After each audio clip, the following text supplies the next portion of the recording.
Hello Chattanooga, here's a quick look at today's top stories. First of all, the 2013 Riverbend Festival opens tonight, and it's no coincidence that it kicks off with two of country music's hottest acts. Fan favorite Jake Owen will be the festival's opening headliner after Florida-Georgia Line revs up the crowd. Those involved in booking the show said this year's lineup could be the strongest one in recent memory. While the festival sometimes receives criticism for catering mainly to fans of country and classic rock, this year's acts are overall younger than those in the past and arguably more relevant. Of the 10 acts headlining this year's festival, 4 released albums within the last year. That's twice as many acts with new albums as last year and more than any Riverbend of the past 5 years. Next up, no one is claiming a raft of debris left on the Tennessee River in Chattanooga. The raft, which is piled high with scrap metal, is bobbing precariously about a half-mile downstream from the Delta Queen.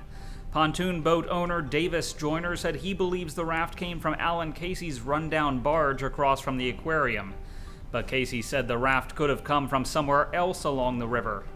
Then he said it could be a raft of scrap metal he intended to recycle but couldn't because the center wouldn't take the materials. But PSC Metals, a scrap metal center just up the river from the raft, says the claims are completely untrue. Also, Kim White, president of the River City Company, says she's concerned that the raft and Casey's barge will pose a threat to other boaters, especially with the Riverbend Festival in town this week.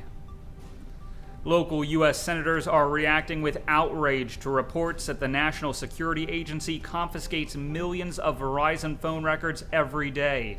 But through their own votes, those same senators actually helped the NSA obtain the records.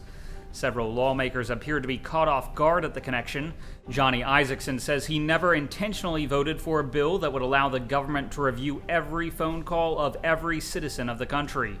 Bob Corker says he thought Congress provided authority to the Obama administration to spy on Americans in a narrow way. Corker has demanded an explanation about how the information is used and why such a broad collection of phone records is necessary. Corker said he too uses Verizon and is troubled that ordinary citizens' call records are being tracked.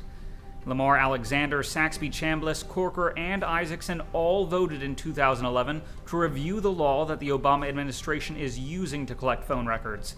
In the House, Tom Graves, Scott DesJarlais, and Chuck Fleischman also supported the extension. In crime news, a 30-year-old Cleveland man has admitted to molesting 2 young girls and sharing images of the crime on the internet. Police searched Jerry Ray Tyler Jr.'s home last year after tracing his computer's identification number to child pornography websites. But all they found to confiscate was a cell phone. Tyler stopped the officers when they were walking out the door, however, and told them they had overlooked hard drives in the shed in his backyard. The drives contained graphic images of child pornography, some of which depicted girls under 10 years old in Tyler's bedroom. Tyler has been sentenced to 33 years in prison.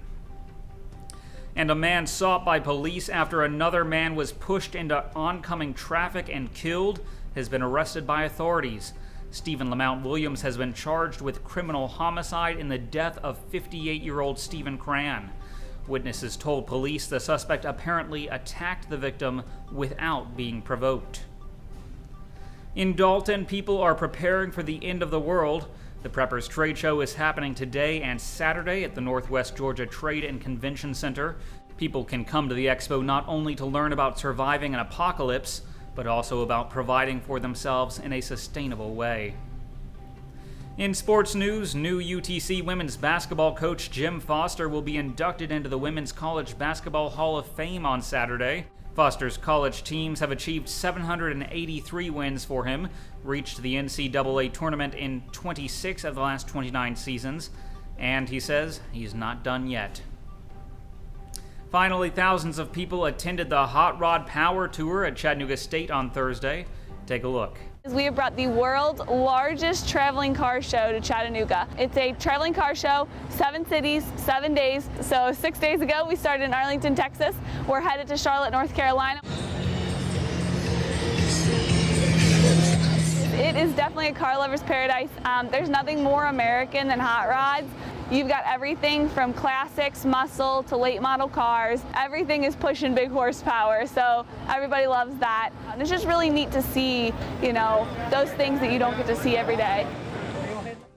Turning to weather, we'll see showers and thunderstorms today with a high near 81 degrees.